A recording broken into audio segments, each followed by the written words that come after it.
Bom dia, boa tarde, boa noite. Você está no FonziCast.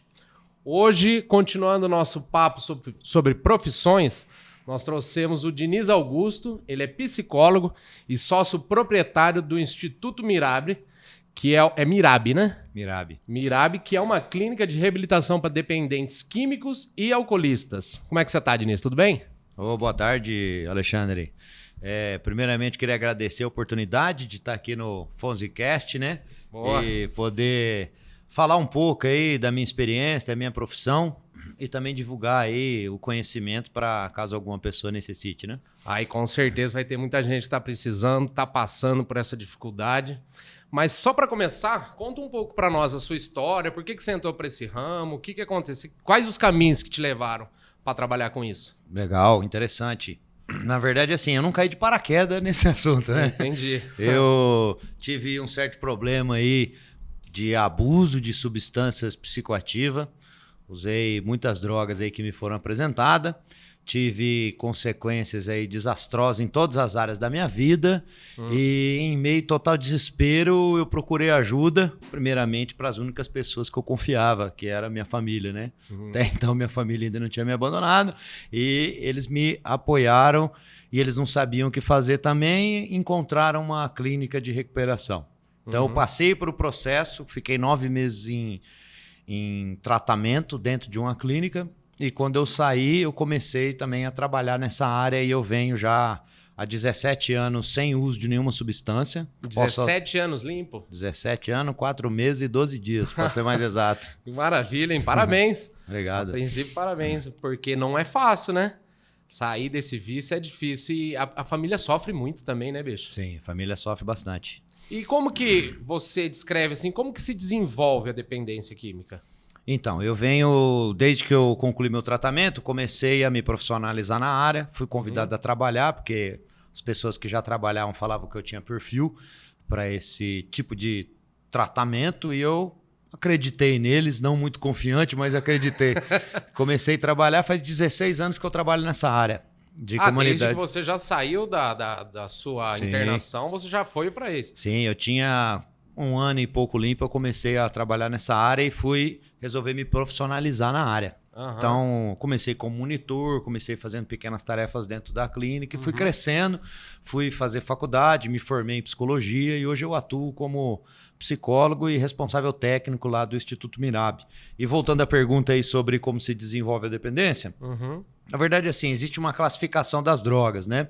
E não vamos falar de todas as classificações aqui. Se estende muito, Se estende muito, mas vamos falar das duas principais, principalmente de maior consumo aqui no Brasil, que são as drogas depressoras e as drogas que elas causam as mais alucinógenas, né? Que são as estimulantes. Então são essas duas classificações, as depressoras e as estimulantes, né? Qual o exemplo, por exemplo?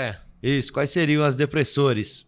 Maconha se encaixa como depressora, porque ela atinge o sistema nervoso da parte onde vai deixar a pessoa um pouco mais deprimida realmente. Os hormônios que geram sobre o efeito do uso. Isso assim, existem pessoas que são exceções, mas a grande maioria vai acabar ficando numa fase um pouco mais deprimida ali, mais tranquila, tanto que são pessoas mais pacíficas. É álcool e a maconha, são as duas principais da classificação de depressoras. Agora, entendi. As estimulantes é cocaína, crack, esses alucinógenos, êxtase. Porque, por exemplo, eu queria saber essa questão do desenvolvimento, porque eu tenho uma dúvida. Por exemplo, a pessoa fuma crack uma vez, ela se enquadra como um dependente químico ou não? Porque o crack é pesado. Crack ou cocaína, alguma coisa, uma droga mais forte, assim. Sim. A pessoa ainda não é dependente químico, né? Sim, é uma excelente pergunta essa aí. Porque o senso comum acredita, né, que usou uma vez, 2 vezes, já está viciado. Mas um estudo durante 30 anos de uma pesquisa de um psiquiatra austríaco relatou com comprovações científicas que apenas 37% das pessoas que usam crack ou cocaína acabam se tornando viciadas. 37%, bicho? Eu achei que fosse 37. Um índice muito maior. 37%. Por se tratar de uma droga pesada e tal, né? Eu achei que... Mas você acha que tem que ser... o uso contínuo leva à dependência, né? Mas então 37% das pessoas que usarem cocaína ou crack vão se tornar viciados. Vão se tornar. Isso relatou o estudo dele. Ah, entendi. E com relação à dependência química em si, você classifica ou tem algum órgão aqui no Brasil? Como que a gente classifica a dependência química? É uma doença? É tratada como uma doença hoje em dia, né? É tratado como uma doença. A Organização Mundial de Saúde, há muito tempo, já define como uma doença. Tanto que está lá na Classificação Internacional de Doenças, né, no CID-10. Você vai encontrar no DSM também, que são os diagnósticos internacionais de doenças aí. Então tem a classificação, toda a fase F lá das drogas, né? E uma coisa interessante também é que essas 37% dessas pessoas têm em comum é a parte que elas não conseguem desenvolver o emocional num nível eficaz igual a maioria das pessoas e acaba encontrando na droga fuga, essa fuga. Exatamente, porque são duas características muito grandes que, independente das consequências que a pessoa vai vivendo, e depois a gente vai falar mais sobre isso, mas são 4 fases a dependência química. Mas a pessoa, quando ela pode sofrer consequências que for, pode ser preso, pode apanhar, pode ter inúmeras consequências, mas a droga sempre vai dar 2 coisas. Tanto que muita gente fala, pô, tô cansado de usar, não aguento mais, tô cansado de usar. Mas não consegue. Mas ninguém cansa, na verdade, viu? Ninguém cansa. As consequências, são as consequências. Não cansa por quê? Porque a droga sempre vai dar prazer imediato e sempre vai proporcionar anestesia, que é a fuga. Isso nós estamos falando assim, classificação de drogas que levam a uma internação, porque assim, cigarro é droga, tá? Existem o álcool mesmo, açúcares que podem se tornar droga na vida de muitas pessoas. Eu vi pode comer demais. Eu vi uma pesquisa que diz que não sei se eu vou estar falando besteira, mas eu li que o açúcar é quase tão viciante quanto uma cocaína, alguma coisa. Sim, exatamente. Agora que você falou dos 37%, eu consigo ver um parâmetro que realmente tem gente que tá com sobrepeso e tal, porque come muito açúcar. Sim, então é viciado, é uma droga, né? Exatamente, é uma droga. Que bom classificar acaba se isso. tornando uma droga na vida da pessoa, mas ao que chega a nível de uma internação, onde a pessoa precisa ser retirada da sociedade, são as drogas que afetam o ânimo, o humor a nível de lucidez. Ah, entendi. Então, por exemplo, a pessoa já não é mais ela mesma. Isso, se você comer chocolate o dia inteiro, ou se você fumar cigarro o dia inteiro, suas faculdades mentais elas vão estar preservadas a nível de lucidez. Agora, a maconha, álcool, cocaína, crack, ela já afeta o seu nível de lucidez e quanto maior for o consumo, maior vai ser a debilidade mental. Chega uma hora que você disse que então que uma hora a pessoa já não é mais ela mesmo, só tá o corpo e...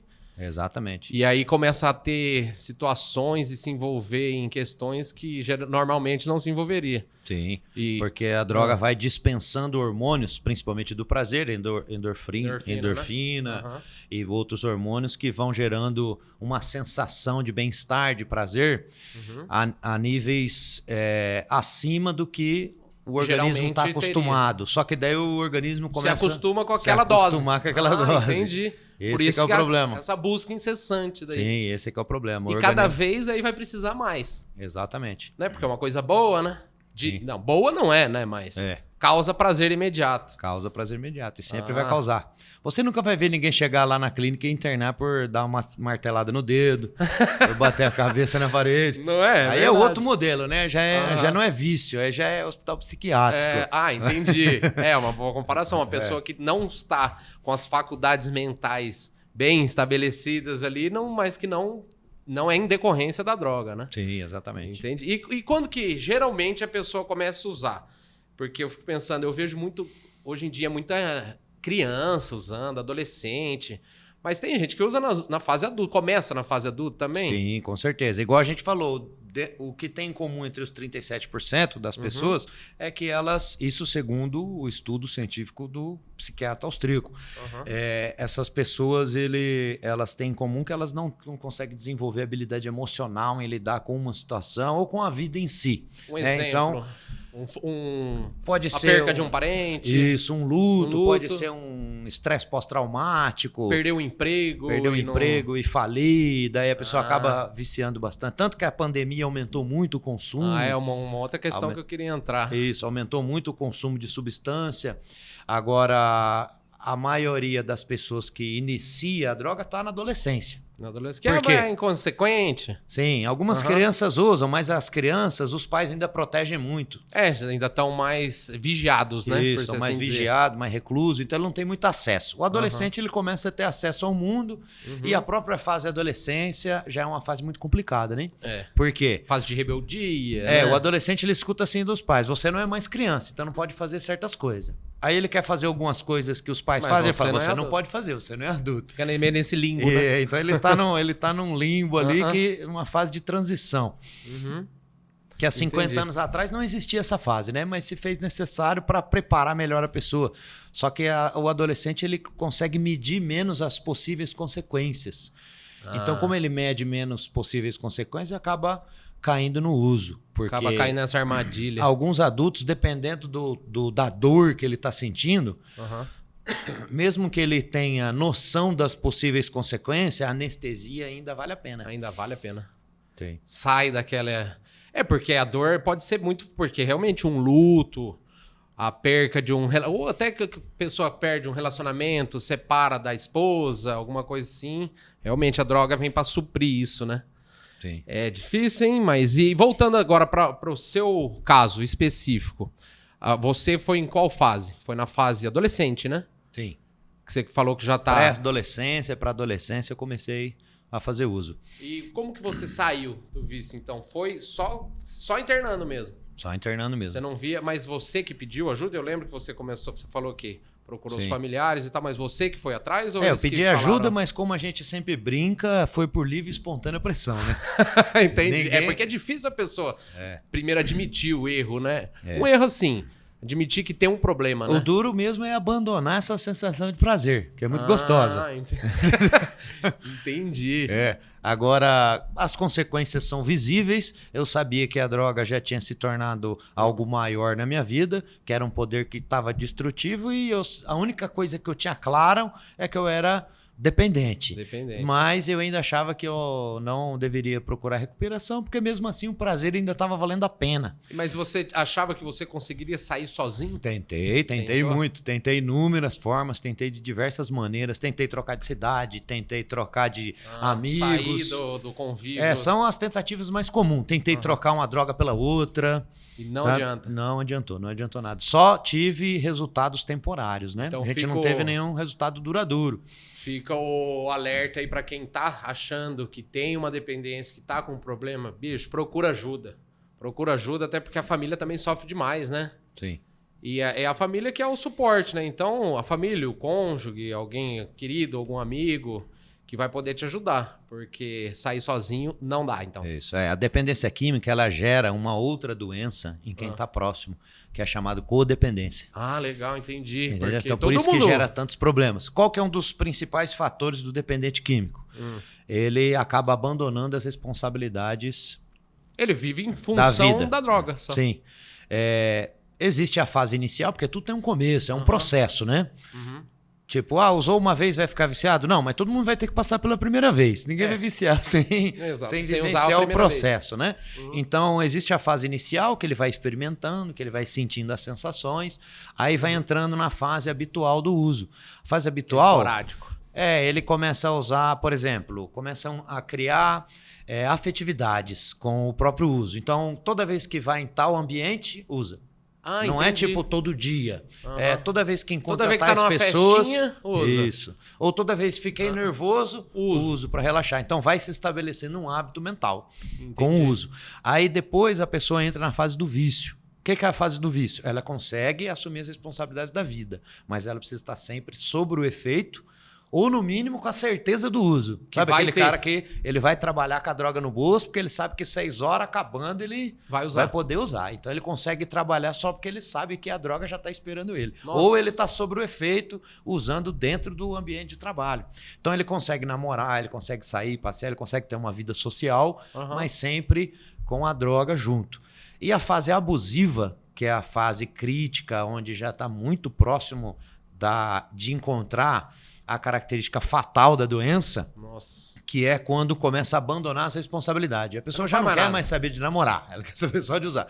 Não quer mais saber de trabalhar, só quer saber de usar. Não tem mais vida social, só quer uso, e é sempre pensando em meios e maneiras de conseguir mais uma. Então você acha que é interessante para quem é familiar de alguém que tem a suspeita que está usando droga, se, por exemplo, se a pessoa se isolar muito, pode ser um indicativo, então? Sim, o isolamento é um dos grandes núcleos da doença. Ah, entendi. Da dependência química. Então tem que ficar esperto com isso. Com certeza. Isolamento, algumas mentiras. Tem alguns sintomas específicos de algumas drogas, né? Explosivo, talvez? Sim, porque a pessoa fica sem usar droga, eu acho que ela dá abstinência, né? O fator mais importante não é nem o comportamento explosivo, é a alteração no comportamento. Porque, por exemplo... de 8 a 80, você fala? Isso. Não, por exemplo, se a pessoa sempre foi explosiva, aí não, é uma coisa, né? Agora, se ela era pacífica e de repente ela se tornou explosiva, coisa. aí essa alteração, tanto de um lado quanto do outro. Então a pessoa sempre foi explosiva, de repente virou pacífico. Tá tudo bem, paz e amor. Tudo paz e amor. Aí aí já seria a questão da maconha, Sim, das depressoras. Das depressoras. Exatamente. Agora, a característica mais importante que o codependente vai adquirindo é o quê? Ele acaba tendo que assumir as responsabilidades que o dependente abandona. Então, se alguém abandona, alguém tem que assumir.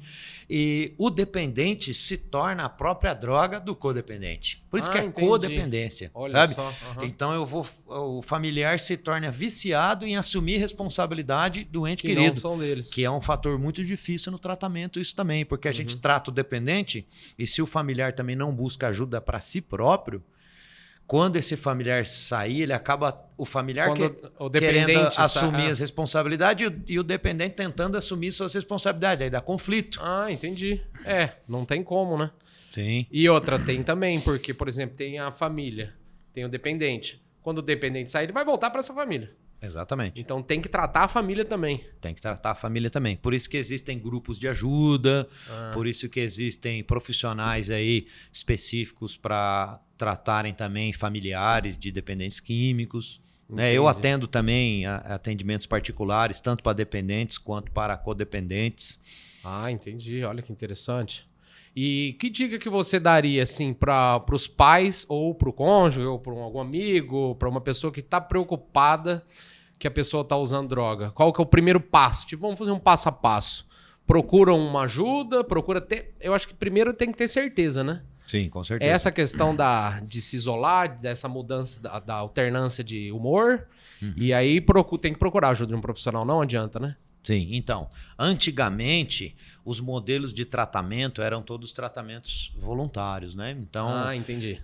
A família tentava procurar ajuda, mas a família tinha que estar tentando sempre convencer o dependente químico que ele precisava se internar, que ele também precisava procurar ajuda e começou a se tomar uma percepção de que a grande maioria às vezes estava morrendo antes de tomar essa consciência que precisava de ajuda. Ou indo preso, né? Também. Sim, exatamente. Porque 90% da população carcerária é dependente de droga. São crimes relacionados a drogas. 90%? 90%. Rapaz, olha que interessante. Então tem que ser tratado na raiz mesmo, né? Tem que dar um jeito de erradicar a droga. Você já pensou, então, se erradica a droga, 90% dos presos não iriam estar encarcerados. Né? Exatamente isso. Olha o duro é que o Brasil é um país continental, então fica muito difícil fechar as fronteiras. É porque, até eu ia falar, porque eu morei muito tempo fora, na Irlanda. Sim. Como é uma ilha, fica muito difícil entrar droga. Então lá é difícil você ver droga, porque ou vai vir de avião ou vai vir de navio. Porque nós temos fronteira com o Paraguai, é muita coisa, né? Mas lá eu vi uma coisa que era interessante, porque o povo usava muito heroína. Sim. É triste também, hein? Aqui no Brasil já não tem. Aqui já não tem muito, porque na verdade assim, o terreno da América do Sul é mais propício para plantio de cocaína, para plantio de maconha. Dependendo de onde você tá. Isso, a papoula ela é mais plantada lá no Oriente Médio. Então, a maioria da Europa, o consumo é de papoula, né? Que a heroína vem da própria papoula. E no Brasil já seria mais a maconha. Seria cocaína, crack, maconha. Nossa Senhora. Mas voltando um pouquinho agora, então, com relação à pandemia. Você acha que cresceu bastante, então, o uso? pessoa fica depressiva em casa. Com certeza cresceu. Por quê? O emocional foi abalado de maneira abrupta para toda a sociedade. Mudou muito, né? Então virou aquele pavor de, meu Deus, será que o mundo tá acabando? Alguns amigos meus até falavam assim, todo mundo vai pegar isso aí. Metade da população do planeta vai morrer, porque não tinha informação no começo. Né? Eu tentei fazer alguns cursos que o próprio governo federal ofereceu aí para tratamento da pandemia, porque como eu trabalho numa entidade que é o nosso Instituto Mirab lá, e é de serviços essenciais de saúde, a gente não podia simplesmente fechar as portas. Claro. Né? Porque a pandemia aumentou o consumo de droga por causa disso. A pessoa em casa, sem trabalhar, com esse medo. Então, essa incerteza, né? Isso, os consultórios psicológicos acabaram enchendo. Consultórios não, que se tornaram tudo terapias online, né? Teve essa mudança. Teve essa mudança também. Na verdade, o próprio Conselho Federal de Psicologia, ele já aprovava terapia online, mas eram terapias ou breve ou para quem tem um cadastro junto ao Conselho Federal de Psicologia. Entendi. Durante a pandemia acabou liberando para todo mundo, mas já estamos voltando ao normal, né? Só as pessoas que mantêm o cadastro, que mantêm todo um código de ética, podem fazer atendimentos virtuais. Entendi. Mas agora, saindo um pouquinho então do problema, vamos tentar focar um pouco na solução. O tipo de internamento que você disse que tem o compulsório hoje em dia, lá na sua clínica, por exemplo, que tipo de internamento você trabalha lá? Sim, lá são 3 tipos de internação. Voluntária, involuntária e compulsória. Quais são as diferenças das 3? A voluntária é aquela que a pessoa mesmo vai lá, procura, ela assina o seu próprio contrato de internação, que é o que a gente brinca, né? É livre e espontânea pressão, porque a sociedade está forçando. Ela tá indo, mas... entendi. Ele tá tomando noção das consequências, mas não é que ele cansou de usar, é que ele já cansou de não viver. Ele começa a olhar e ele vê que a droga impede ele de viver. Igual aquele desenho, aqueles desenhos que tem um grilhão, uma bola de ferro amarrada na perna, porque a droga acaba se tornando aquilo. Boa analogia, verdade. Tem gente que fala assim, eu consigo, igual um paciente que eu tinha, era formado já, médico formado, e usava crack, cocaína. E ele falava assim, mas eu consigo lidar com a vida, mesmo usando. E eu falei isso pra ele, eu falei assim, mas você tem um grilhão preso na sua perna. Se com o grilhão você já consegue andar assim, imagina o tanto que você vai correr sem esse grilhão. Se hoje você é um médico, sem a droga você pode ser o melhor médico do estado ou do país. Ele falou, eu nunca tinha pensado por esse lado. Então, a mudança do modelo de pensamento pode fazer toda a diferença. Isso que mostra a importância da própria psicologia dentro do tratamento. Então a gente tem a internação voluntária, a gente tem a involuntária. Né? Existia já uma política de droga dentro do país que tratava sobre internação voluntária, mas utilizava a lei que foi institucionalizada na época para todos os tipos de tratamento de doenças mentais. Tá? Então, quando tinha a época dos manicômios, hospitais psiquiátricos, o dependente químico acabava se encaixando nessa mesma lei. Hoje não. Hoje já existe uma nova política de droga, né, através do Dr. Quirino, que é o secretário de saúde dentro do Ministério da Cidadania. Ele instituiu, dia 5 de junho de 2019, a nova política de droga do país. Entendi. E é uma coisa impressionante porque é a primeira vez que o Brasil trata como política nacional de droga a abstinência total. Né, de qualquer droga que possa causar ânimo, humor, nível de lucidez. E dentro dessa nova política de droga, ele instituiu também algumas diretrizes sobre internação involuntária. Então, por exemplo, hoje no Brasil, por lei, é permitido uma pessoa ficar involuntariamente. O que seria internação involuntária? O médico lauda a necessidade da internação, o psicólogo também vai fazer um atestado da necessidade de internação. Passo a passo, Sim. Então. O familiar vai assinar o contrato como responsável pela internação e daí esse paciente ele está internado contra a própria vontade. E não adianta, não tem como fugir daí. A pessoa pode ser de maior, pode pagar suas próprias contas, morar sozinho, que se o familiar, o médico e o psicólogo assinarem, ele vai ser levado. Sim, E ele daí, vai como ser é que levado. faz Agora, esse transporte, você vai... Então, medica? muitas vezes tem equipes especializadas, assim, uhum. terceirizadas, que fazem esse tipo de transporte de pacientes, sabe? A minha clínica em si, a gente não faz esse tipo de transporte, né? A gente prefere Vocês terceirizam. que a família entre em contato com a equipe especializada e que façam isso. A maioria das vezes, a própria família, que é o que eu indico, que é uma Consegue maneira levar. menos traumática para o paciente. É porque já pensou ter que levar força? Isso, a família acaba procurando algum psiquiátrica, vendo uma receita, acaba medicando o paciente e trazendo ele. E daí traz ele para internação.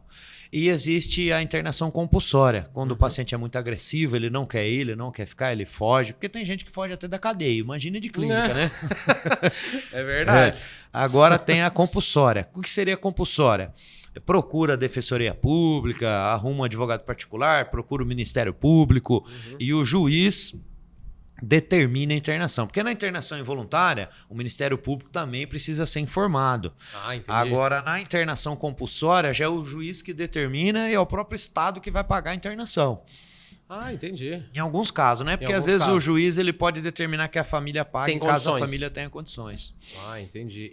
Com relação à lei, então, já que você entrou nesse ponto, como que funciona a lei no Brasil? Por exemplo, a pessoa vai lá e comete um crime, você já falou de 90% da população carcerária, mas, por exemplo, a pessoa comete um crime pra usar droga. Por exemplo, rouba um mercadinho, rouba um posto de gasolina, não sei o que, pra ir usar droga. Tem como ter uma pena alternativa? Então, aí dá pra internar e não ser preso, evitar. Sim, exatamente. Hoje existe já um trabalho de descriminalização do usuário de droga há muitos anos. Que é uma doença, né? Sim, que é uma doença. Então, existem penas alternativas. Trabalhos comunitários, participar de atendimentos psicológicos juntos a responsáveis técnicos do próprio fórum, internações.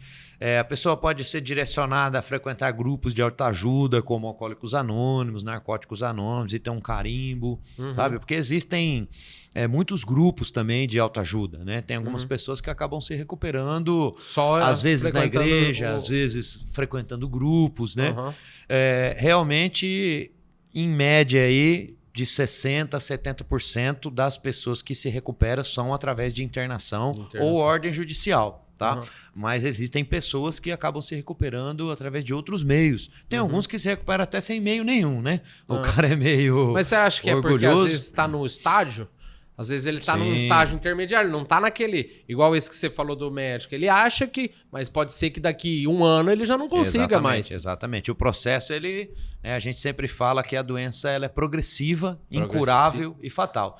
Então ela tem uma progressão que ela vai levando cada vez à decadência. E quanto antes for interrompida, melhor. Mais fácil. Sim.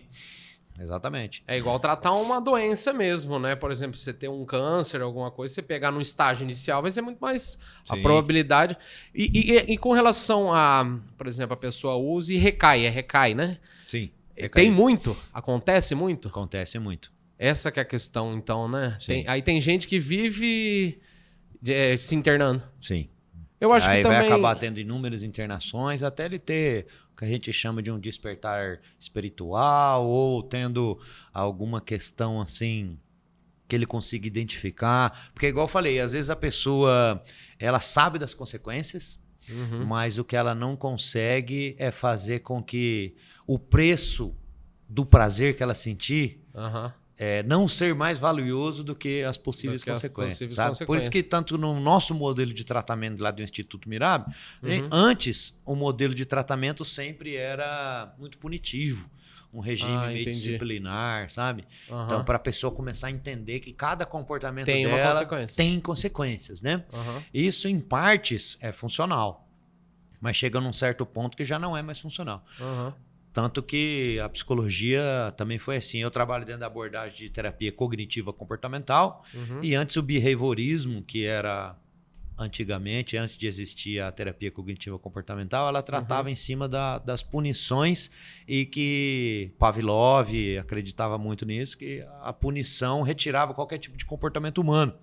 Então, igual o ratinho lá, se você não quer que ele toque a sirene, você dá um choque nele.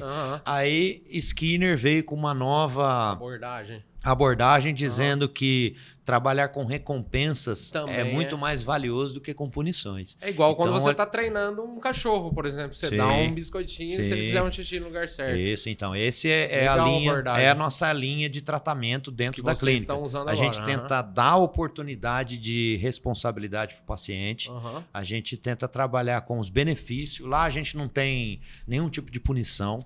Lá não há nenhum tipo de agressão.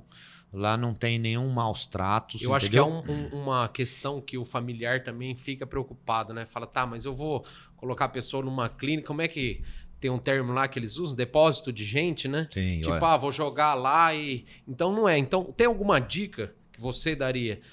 Por exemplo, antes de colocar em uma clínica, procure saber X e assado, por exemplo. Que saiba como que a clínica trabalha, o que... Sim. Tentar sempre trabalhar com indicação de pessoas Boa. profissionais que conhecem realmente o trabalho que é feito lá dentro. Porque o que acontece? Uma das coisas muito difíceis é assim, a família não tem muito tempo. Nossa, sabe? na hora que a bomba tá estourando, né? Porque às vezes quando a Não família pegou, percebe, quando Já tá num estágio avançado. já tá lá no estágio abusivo, tá usando muito, tá correndo um risco de vida iminente, ou tá gerando um transtorno familiar muito grande, já tá Vendendo as vendendo as coisas de dentro da Nossa. casa, sabe? Some 3, 4 dias. Nossa, imagina, deve ser... Pessoas cobrando na porta de casa, então a família não tem muito tempo. Aí tem muitas pessoas que acabam vou na primeira se que vier. aproveitando, sabe? Entendi. São profissionais que acabam se aproveitando desse momento frágil. Pessoas que não e são desse, qualificadas. e desse momento desesperador. Aham. Porque você digitou no Google clínica de internação, vai aparecer tudo que é tipo, tem Sim, anúncios se eu pagos. pagar, se eu Sim. pagar, coloca lá nas primeiras. Não quer dizer que seja aí você melhor. vai entrar em contato, eles não estão indo agora, é tanto, aí às vezes a cobra valores abusivos. Eu vi clínica que tava cobrando 9 mil, 10 mil, 20 mil. Não, tem clínicas que cobram esses valores, mas é porque o tratamento é mas válido. isso que eu tô falando. Mas tem é bom algumas saber que se você tá são recebendo abusivo. o que você paga. Exatamente. Né? Agora, a melhor coisa é a família tentar, começou a ver alguns índices de possíveis internação, começar a tentar conhecer a clínica primeiro e pessoalmente conhecer a clínica, entrar em contato com o Ministério Público para ver se tem alguma denúncia do Ministério Público. Então, se a clínica não tem nenhuma denúncia no Ministério Público, isso já é favorável. E procurar, tem algum órgão regulamentador? O próprio Ministério Público. O próprio Ministério Público, porque órgão regulamentador de clínicas a gente não vai ter, mas quem fiscaliza, Isso que eu queria vigilância entrar. sanitária, Ministério Público. Então, por exemplo, se eu estiver procurando uma clínica para internar alguém, eu tenho que procurar isso. Exatamente. Dou uma ligadinha lá no Ministério Público e falo, bicho, como é que funciona? Realmente, o negócio da reclamação. Sim. E como é que eu vou saber, por exemplo, eu não sei, né? Mas você vai saber explicar pra gente quais profissionais que eu preciso ter para ter uma clínica de reabilitação funcionando. Certo. O mais adequado é uma equipe multidisciplinar. Né? Você vai precisar de um psiquiatra, que a gente tem lá, que é o responsável técnico número 1, e tem o psicólogo, que é o responsável técnico número 2. Entendi. E às vezes vai ter assistente social, não obrigatoriamente, por lei, mas tem clínicas que tem, é bom ter. Vai ter nutricionista, tá? Porque tem que ter uma alimentação balanceada, até para começar a ajustar a alimentação. Porque vai ajustar os horários. Fica um tempão sem comer, sem se alimentar, tá todo desregrado, né? Alimenta de maneira tudo desregular. Se você trabalhar com atividades físicas, quiser ter uma academia, vai precisar do educador físico. Isso a gente está falando de clínicas para adultos, né? Igual a minha unidade lá, ela é para maiores de 18 anos, do público masculino, tá? Agora, clínicas para menores de idade, já vai ter que ter professores também, educadores, entendeu? Pedagogo. Porque o menor de idade ele não vai poder parar os estudos. Claro. Entendi. E na questão da clínica para feminina? Também tem alguma diferenciação ou não? Não, a equipe disciplinar basicamente é a mesma, né? É mesmo. E você falou do psiquiatra. O psiquiatra ele vai tratar com remédio. Então vocês usam medicação lá? Todas as clínicas usam medicação? Como é que funciona essa questão? Sim, exatamente. O paciente chega, a primeira coisa que acontece quando ele chega é já passar pela consulta junto ao psiquiatra. Entendi. Esse é o primeiro procedimento. Ele passa pela consulta e daí o psiquiatra vai ver a necessidade ou não de entrar com um tratamento medicamentoso. 95% dos pacientes vão precisar de um tratamento medicamentoso inicialmente. E depois a terapia vai fazendo com que... Porque, por exemplo, eu estou praticamente todos os dias dentro da clínica. Né? E daí eu vou atendendo os pacientes lá, muito mais do que uma vez por semana, porque a gente se compromete em contrato, até com a família e tudo, a atender pelo menos uma vez por semana o paciente. Mas a gente acaba legal. atendendo muito mais. A gente tem terapia em grupo, terapia individual. Tem um outro terapeuta lá que é meu sócio, que ele dá reuniões lá também, meus 2 sócios, né? Quais são os nomes deles? Um é o Anderson Aleixo, que ele é um dos terapeutas lá, e o outro é o senhor Nelson Pimenta, ele cuida da parte administrativa e financeira. Ele já tinha clínica, né, que inclusive esse mês fez 9 anos. Olha, parabéns, 9 anos de 9 clínica. anos, que era a Comunidade Legal. Terapêutica Vojuca. E eu, o Anderson Aleixo e o Kazu, que é o outro sócio só investidor, a gente entrou para ampliar o negócio e tentar dar Um suporte melhor. suporte maior. Agora, uma das coisas muito difíceis é que a gente trabalha muito com recurso próprio, sabe? Assim, não tem Entendi. muita ajuda governamental. Assim, a gente tem um credenciamento junto à Secretaria Nacional de Política de Droga, mas devido à pandemia as verbas foram interrompidas cortadas no momento. E ano que vem, provavelmente, a gente vai estar recebendo verba do governo federal. Mas, no momento, a gente não tem nenhuma verba de governo estadual e a gente tem contratos de prestação de serviço com alguns municípios. Santa Fé do Sul, no estado de São Paulo, e Castilho, também no estado de São Paulo. Então, essas prefeituras, elas fazem contrato conosco de prestação de serviço. Então, eles mandam um paciente para a gente, eles mesmos fazem a parte de seleção de quem vão mandar, de quem precisa ou não, e eles mandam para a gente, eles pagam a mensalidade dessa pessoa. Essa é a maneira que a prefeitura conseguiu também ajudar o seu próprio município, né? Vamos aproveitar o espaço aqui, então. Quem quiser ajudar o Instituto Mirabi, como que eles fazem para entrar em contato? Tem um Instagram, alguma coisa? Pode entrar em contato pelo meu próprio Instagram lá, que é o @psicodiniz, e também procurar Instituto Mirabi no Instagram.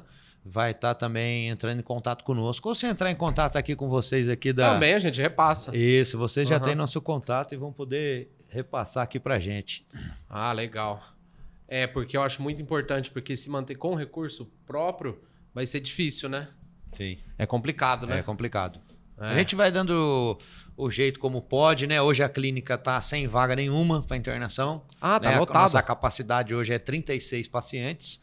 E a gente tá meio lotado agora lá, mas é bastante... É rotativo, né? Rotativo, sim. O tratamento ele gira em torno de 3 a 6 meses. Um tratamento ideal ele dura 6 meses. Que os primeiros aí 30, 60 dias é a desintoxicação. Nossa, Depois deve ser a parte mais difícil, né? Ou Sim, não? é a parte mais difícil. Porque não é só... São 2 grandes dores, né? A primeira dor de parar de usar e depois não tem mais aquela a dor de dopamina. aprender a viver sem o uso.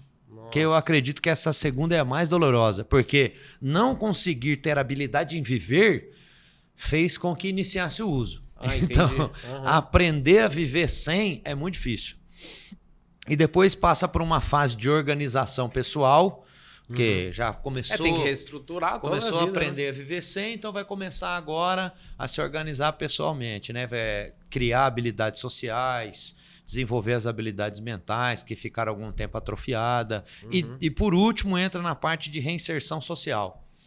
Que o mais importante é isso, não é só fazer com que o paciente desenvolva abstinência, mas que ele realmente tenha essa reinserção social e ele possa ser um membro útil e produtivo da sociedade. Entendi, porque não é só parar, né? Você tem Exatamente. tem que voltar a viver, né? Sim, porque se ele só parar, ele não vai encontrar nenhum motivo para continuar sem o uso. Ele vai falar, usar ou não usar também não faz diferença. Eu não estou crescendo, não estou me desenvolvendo, então... Sim. Mas e agora eu queria entrar na questão do NA.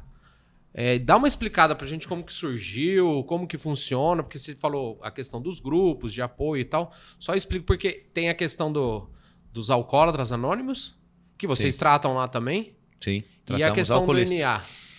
Então, é o Narcóticos Anônimos e o Alcoólatras Anônimos. Eles são integrados? Como é que funciona? Não, Alcoólicos Anônimos é um grupo de autoajuda, tá? É um para grupo de pessoas autoajuda. que têm problema com álcool. Nasceu lá nos anos, acho que 20, 30, tá? Acho que começo dos anos 30, a Irmandade de Narcóticos Anônimos. É um grupo de pessoas que se reúnem em lugar pré-definido, com reuniões pré-programadas, e um ajuda o outro. Independente da profissão ou não que a pessoa tem, são alcoólicos ajudando os alcoólicos. Assim como Narcóticos Anônimos. Narcóticos Anônimos e Alcoólicos Anônimos são irmandades distintas. Entendi. E é bem interessante porque assim, ó, hoje em dia deve ter quase 100 irmandades de anônimos, assim, ó, que trabalham com os 12 passos. Porque os 12 passos vieram do Alcoólicos Anônimos. Quem iniciou foi o Bill e Bob. E todos os modelos de tratamento aí, eles giram em torno desses 12 passos. Narcóticos Anônimos também utiliza esses 12 passos. E Narcóticos Anônimos são grupos de ajudas que temos em todas as capitais do Brasil aí, esses grupos, né? Você entrar no site lá, na.org.br, você vai encontrar um grupo mais próximo. A gente sempre indica para os nossos pacientes também ligar, porque tem um número emergencial de NA, que é 132. Olha que interessante. Foi instituído também isso. pelo Ministério da Cidadania. Então ligou ali, facinho, o número é 132, você já vai ter informações sobre Narcóticos Anônimos, onde encontrar grupos, como proceder em qualquer situação. Sim, como funciona o programa de tratamento, mas basicamente é a ajuda de um adicto para outro. Essa é a linguagem que NA usa, né? É um dependente químico aí para outro, se ajudando nessa ajuda mútua, trocando experiência e mantendo reuniões. Essa né? questão do adicto, então eu fico imaginando assim, quem para de usar droga, então ele vira adicto, ele não vira ex-usuário, né? Ele vai ser uma pessoa em tratamento pro resto da vida. Sim, vai ser uma pessoa em tratamento pelo resto da vida. É um dia atrás do Quanto outro. mais continuar tendo apoio, se necessário, psiquiátrico, manter terapia em dia, frequentar grupos de ajuda, é isso que a gente sempre indica para os nossos pacientes, que a gente sempre fala assim, ó, que o mais importante dentro do tratamento que a gente proporciona é fazer com que o paciente se torne o seu próprio terapeuta. Olha aí. Mas se tornar o seu próprio terapeuta não significa tocar sua recuperação sozinho. Claro. Significa saber que você aonde precisa procurar ajuda. Sim. Entendi. Porque uma coisa interessante, ó, a gente falou dos 3 tipos de internação, mas só existe no mundo inteiro, só existe um tipo de recuperação. A recuperação voluntária. Se a pessoa não quiser... Vai chegar num ponto... Vai chegar num momento que... Isso, o Ronaldo Laranjeira, ele também fez uma pesquisa importante aqui no Brasil e ele relatou aí que mais de 90% das pessoas que se internam de maneira involuntária, elas acabam tomando consciência e passando a ser voluntários no tratamento. Porque eles vão olhando o tratamento e falam, pô, acho que eu estou precisando realmente disso, preciso de ajuda, e ele começa a se conscientizar e ele se voluntaria para o tratamento. Por isso que a internação involuntária é muito importante. Porque às vezes eu não deixo o meu familiar correndo risco de vida. Exatamente. Interno ele, e nessa internação talvez ele tome consciência, porque ele vai estar ali próximo dos seus iguais, ele vai estar com pessoas capacitadas. Que estão passando pelo mesmo problema. É muito mais fácil eu, que sou um profissional da área, que trabalha anos com isso, conscientizar um paciente do que o pai e a mãe dele. Claro que não tem conhecimento nenhum. Que nunca passaram por aquela situação, né? É interessante, mas então a clínica é necessário mesmo. Essa questão de ser compulsório, de você ter que internar a pessoa, eu acho que deve ser interessante porque você, na clínica, e quando você chegar nesse momento, mesmo se você foi levado arrastado, eu acho que lá vai ter uma conscientização da pessoa falar, olha o que eu tô fazendo com a minha família. E eu acho que tem que ter alguém de fora pra falar, bicho, olha o que você tá fazendo com seu pai, com a sua mãe, com todo mundo que te cerca, todo mundo que te ama, não é verdade? Sim, com certeza. Ele vai tomando essa consciência, ele vai sentindo a dor, e daí ele vai sentindo a dor dentro de um ambiente seguro, onde ele não vai ser julgado. Não, e ele não vai poder encontrar anestesia. Entendi.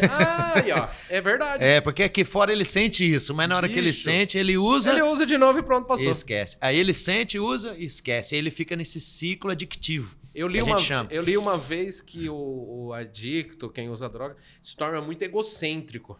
Sim. Então deve ser um pouco por causa disso também, porque só pensa em mim. Se eu tô te machucando, se eu tô te fazendo algum mal, não tem problema, porque eu tenho anestesia. Sim, como você diz, na clínica ele não vai ter. Aí ele vai ter que... É aquela coisa, né? Não dá pra fechar o olho, né? Exatamente. Tem que ver o problema de frente. Tem que olhar a realidade, porque a adicção ela vai realmente tirando toda a natureza humana. Nossa. Então ele vai perdendo a habilidade de sentir e ele vai perdendo a habilidade de pensar com lógica. Então entendi. o indivíduo vai se tornando praticamente cada vez mais irracional e cada vez menos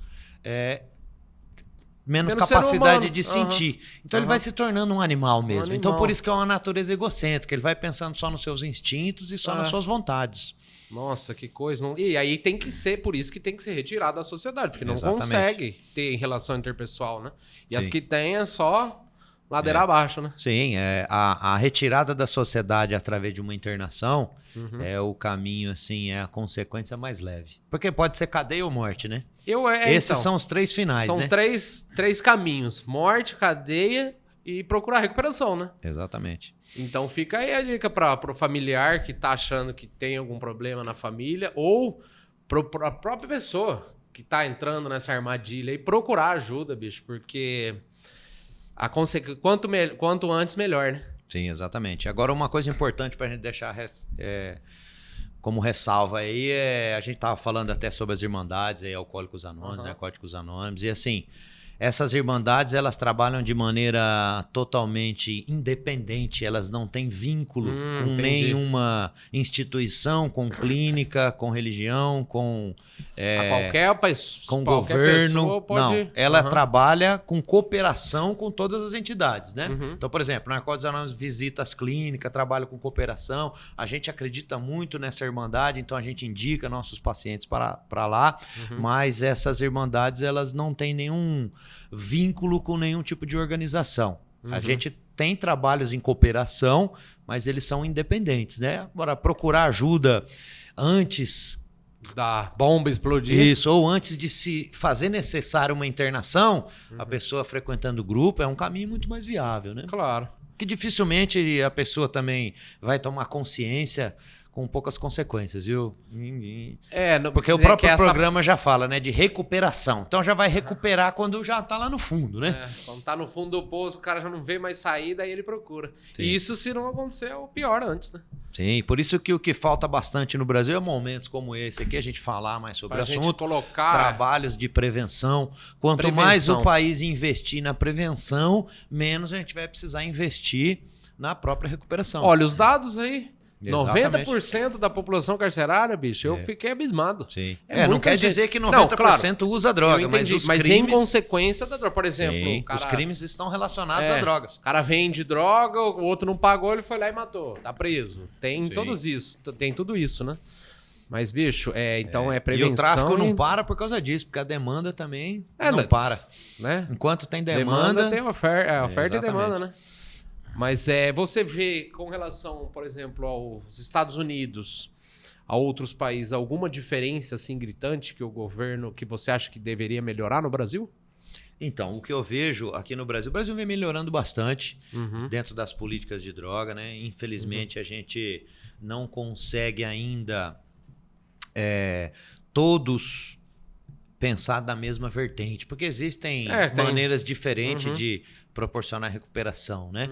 Uma coisa que funcionou bastante nos Estados Unidos, mas também lá é difícil controlar o uso e o tráfico, porque também é um país continental, assim como o Brasil. Então, quanto maior o país, mais difícil. Foi o caso que eu dei da Irlanda ali, já eu acho muito mais fácil de controlar. Agora, uma coisa que funcionou bastante lá é a justiça. Realmente, os Estados Unidos já trabalha muitos e muitos mais anos nessa parte de penas alternativas, mas uma severidade com as penas alternativas, sabe?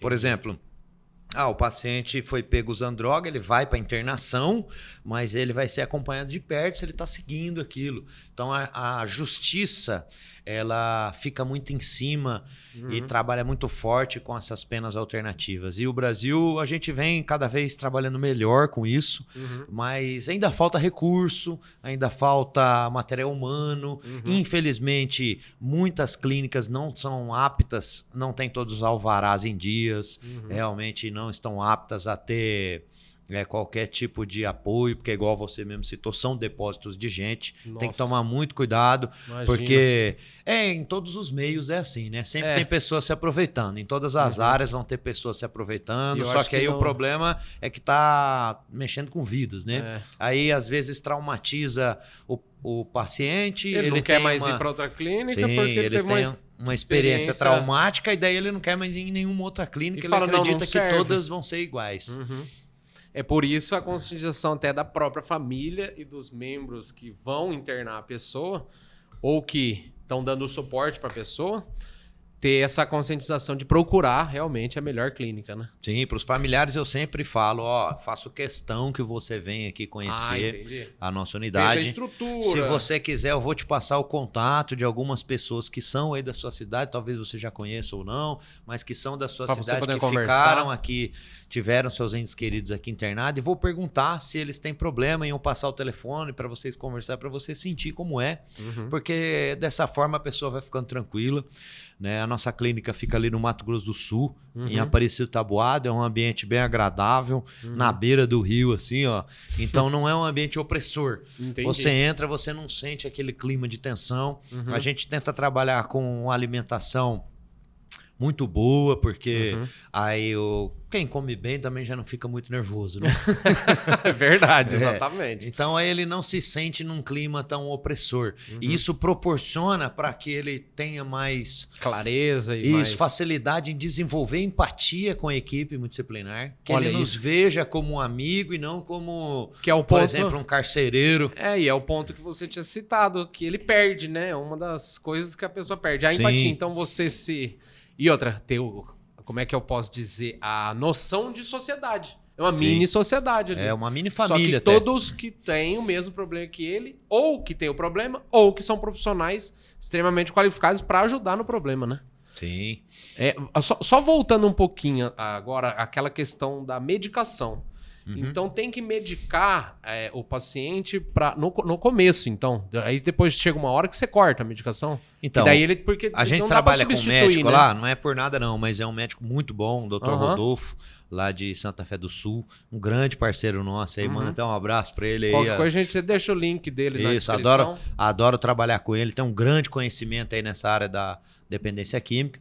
E ele, assim, ele fala que vai realmente ser feito um desmame da medicação, mas a grande maioria dos pacientes, eles vão precisar entender que esse desmame ele não acontece em 1 mês, 2 meses, 3 meses, né? Vai ser sempre em média, o doutor nosso lá que informa isso, né? Que é sempre em média de 5 anos. Então, dependendo de algumas comorbidades, a pessoa vai ter que tomar medicação pro resto das vidas. Claro. Porque, assim, por exemplo, a maconha é uma das maiores drogas que geram esquizofrenia. Então, dependendo o grau de esquizofrenia que foi alcançado, essa pessoa vai ter que tomar a medicação pro resto da vida. Aí, pra galera que acha que fumar maconha é brincadeira, né? Causa esquizofrenia, rapaz. Sim.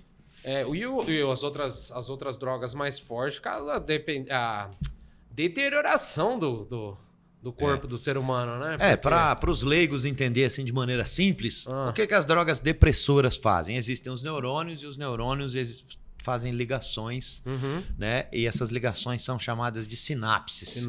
Tá? Então, a maconha, o álcool, é como se... Sabe aquele papel contact que você passava no caderno para ir para a escola antes? A mamãe passava para gente? Então, a maconha, o álcool, ele coloca esse papel contact no seu neurônio.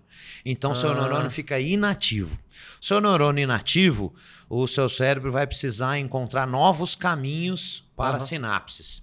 Esses novos caminhos vão forçar outros neurônios que estão fazendo outras atividades mentais a pararem de fazer. Então, o que fica inativo vai gerar uma sobrecarga de função para os demais neurônios. Entendi. Durante um tempo, ele vai ficar inativo. Se você parar o uso, ele reativa. Ele volta. Se ele fica anos inativo, ele vai morrer.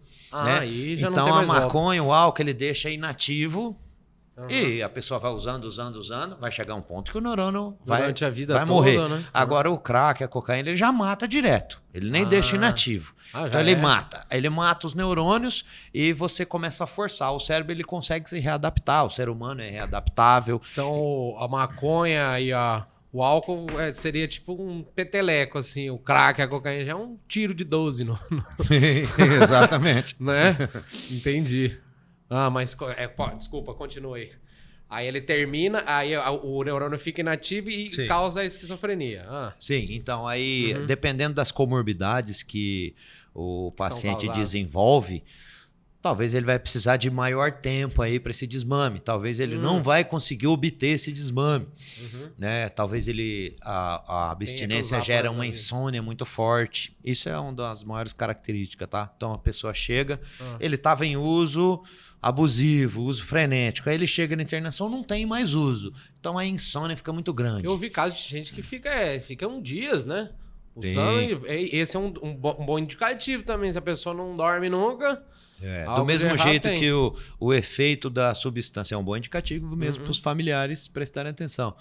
Agora, se a pessoa já não dorme sobre efeito de uso, sobre efeito da abstinência também não. Né? Então ele vai precisar de algum medicamento que possa auxiliar para que ele durma, para que ele consiga ter uma rotina, acordar cedo, dormir cedo, se restabelecer. Eu vi uma série interessante uma vez, como é que chama o nome? Acho que é Onde Está Meu Coração. Que a menina era uma médica. Você falou do médico, já me veio na hora. E ela fumava crack, era crack. Bicho, e ela atendia, ela tinha uma vida normal e tinha vida social. Sim. Só que chegou um ponto que é um problema também de saúde pública, né? Que nós temos lá no estado de São Paulo, que é a Cracolândia. Aí na série retrata bem ela indo pra Cracolândia. E tem uma hora, bicho, que chega... Então, num ponto tão absurdo que ela fala assim: eu daria minha vida por uma pedra de crack. Ou seja, tá tirando o bem mais precioso que tem pra usar a droga. Que ponto, né? Então, esse é o ponto que a gente estava falando do nível Dos de que níveis. o prazer vale Extrapola mais tudo. do que qualquer possível consequência. Entendeu? E isso é o que mais gera recaída, sabe? Porque assim, a pessoa sabe as possíveis consequências, a pessoa ela não quer usar, ela está decidida a não usar, mas ela pode se encontrar num estado emocional tão abalado ou já, físico de ser incapaz de evitar quando surgiu uma oportunidade. Por Porque isso às vezes é o que a gente fala, definição de insanidade. A pessoa vai utilizando droga. Isso já era do Albert Einstein, né?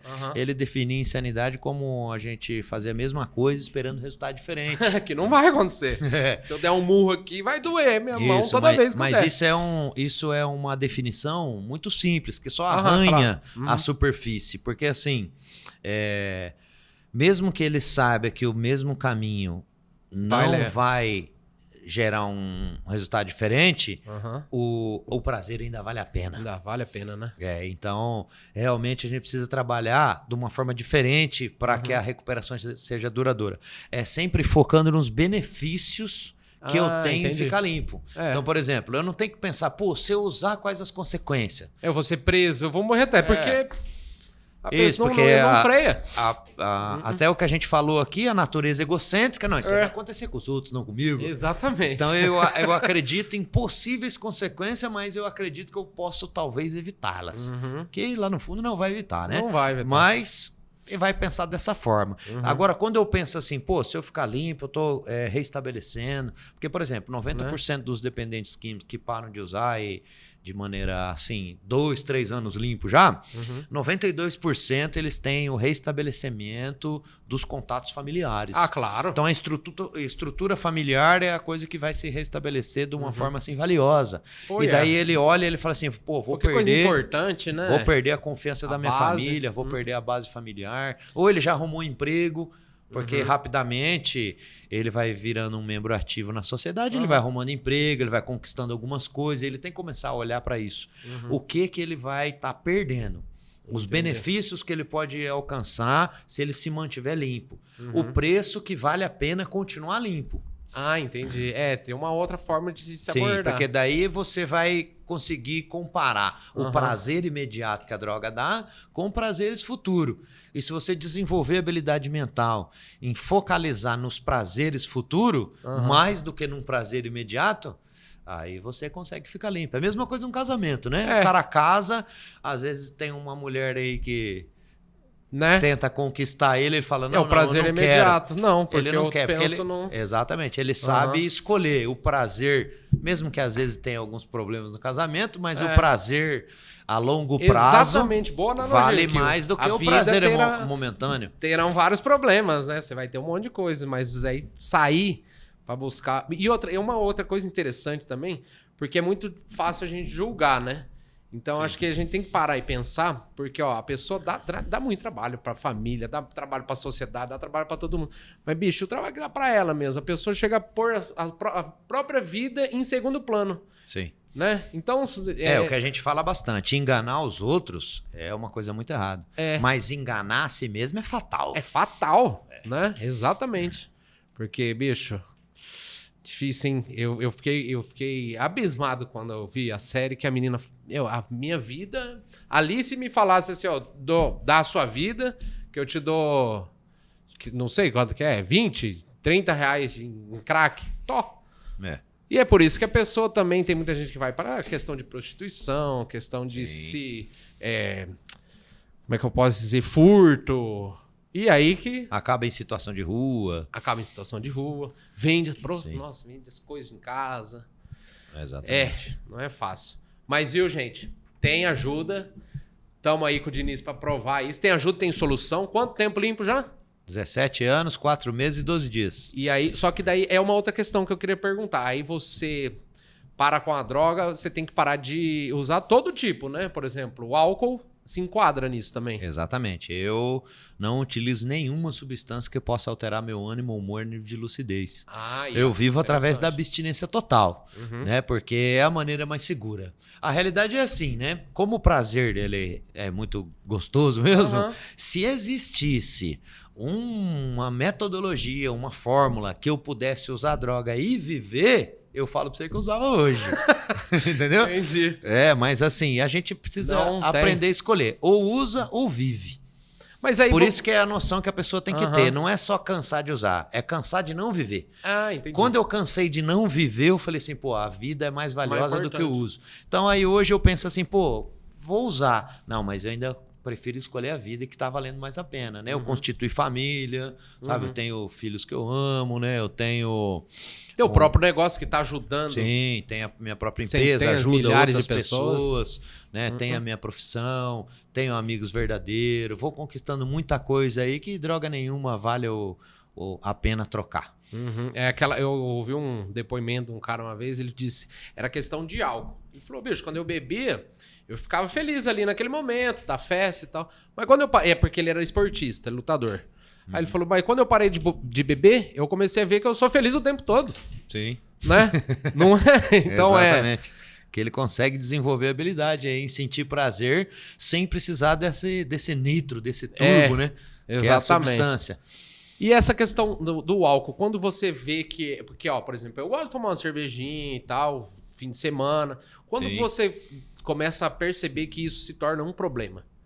Então, você tem que acompanhar as fases. Porque, por exemplo, o álcool é em média aí de 5 a 10% das pessoas que consomem álcool no mundo vão se tornar dependentes, vão se tornar alcoolistas. Alcoolistas. Tá? Então, e as fases das drogas depressoras, elas caminham muito mais lentamente do que das drogas estimulantes. Entendi. Então, por exemplo, a fase lá que a gente explicou, inicial, habitual, vício e abusivo, se a pessoa utiliza cocaína, se ela utiliza crack, ela vai passar rápido entre essas fases. Era igual eu falei do povo lá que usava a heroína. Vai passar rápido entre as fases. Agora o álcool não, o álcool ele vai demorando. Tem o lado positivo e tem o lado negativo. Porque, por exemplo, eu tenho um paciente que está comigo lá há quase 4 anos dentro da clínica. Ele já concluiu o tratamento dele de 6 meses. Ele falou, vou ficar aqui, vou ficar morando aqui. Ele não está mais em tratamento, mas ele mora lá na clínica. Por quê? Filho nenhum mais quer. Ex-mulher não quer, ele já tá com 70 anos, então quando ele conseguiu tomar consciência de falar, pô, o álcool se tornou um problema na minha vida, já não conseguiu. A vida dele tá tão avançada que agora assim, não dá pra falar assim, para de beber que você tem um futuro na sua vida. Porque não dá pra gente tentar focar nesse modelo de tratamento que eu tava falando dos benefícios. A família já tá muito machucada, foram 40, 50 anos sofrendo na mão dele, então a família não acredita mais. De vez em quando visita, de vez em quando vai ver, mas ninguém quer morar junto.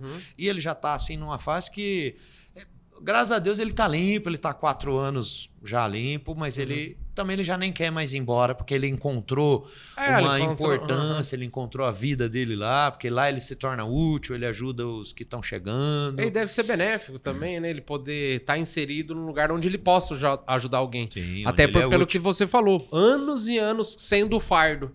Agora você sendo a pessoa que ajuda a liberar o fardo também deve ser compensatório, né? Uma das coisas aí que você perguntou que é importante é a diferenciação entre hábito e vício. Isso que eu ia perguntar. Exatamente. Hábito e vício, né? Porque, por exemplo, não só droga, como a gente citou outras coisas, comer, fazer exercício, pode se tornar vício. Então a ciência define hábito é aquilo que é saudável.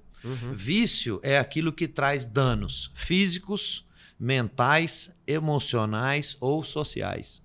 Ou ambos desses, ou né? todos. Então, qualquer situação da sua vida, principalmente substâncias psicoativas, se elas começaram a trazer danos emocionais, físicos, sociais ou mentais, já se tornou um vício aquela situação na sua vida. E você vai precisar de ajuda. Dependendo do vício, você vai procurar ajuda em grupos de autoajuda, na igreja, profissionais. Por exemplo, tem alguns pacientes que entram em contato comigo. Eu não queria internar, quero só fazer terapia. Beleza, a gente vai fazer terapia semanalmente. É um caminho. Eu atendo através de terapia online. E às vezes, muitos que começaram fazendo terapia entenderam a necessidade de ter até que se porque internarem. O profissional da área vai, o psicólogo, né, o terapeuta, não sei, vai falar, não, bicho, realmente você tá num ponto que...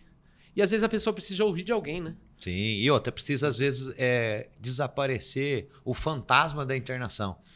Tem muita gente que tem medo, né? Sim, porque muitas vezes olha e fala assim, pô, mas eu vou ficar num lugar trancado, eu não posso isso, eu não posso aquilo, não posso comer o que eu gosto, não posso isso. Então ele só vai pensando no que ele não pode fazer. Ruim, no que está sendo tirado. Isso, mas ele não consegue olhar através de outra perspectiva, de tudo que pode proporcionar, de muitas coisas que ele vai vivenciar, que ele vai ter oportunidade, que talvez ele nunca teve.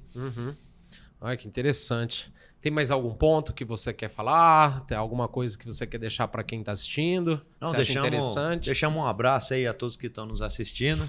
Né? Já vou deixar até uma dica aqui para vocês. A minha mãe também é psicóloga e ela trabalha com atendimento aí de... principalmente familiares aí, codependentes. Que daí a gente já deixa o link na descrição também. Vamos deixar aí se quiserem entrar em contato. Porque todo mundo precisa de ajuda, né? Ela é psicóloga aqui na cidade de Maringá, né? Então ela também indica muitos pacientes para lá. A gente tem bastante internação aqui de Maringá, porque nasci aqui, cresci aqui, vivi sempre aqui, né? E montei a clínica hoje lá. Mas fica um pouco longe, mas aí é bom também que se o cara pensar em fugir, são 500 quilômetros, né? Ele fala, meu Deus, tem que ir embora tudo isso. Vou esperar acabar. Dinheiro pra pegar o ônibus. Entendi. Mas é isso aí, então, galera. Eu só queria pedir para vocês deixarem o like, se inscreve no canal.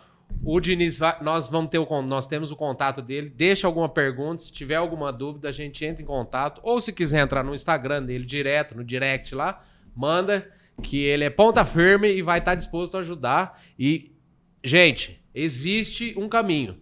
Dá para sair dessa, né? É isso aí. Valeu! Obrigado.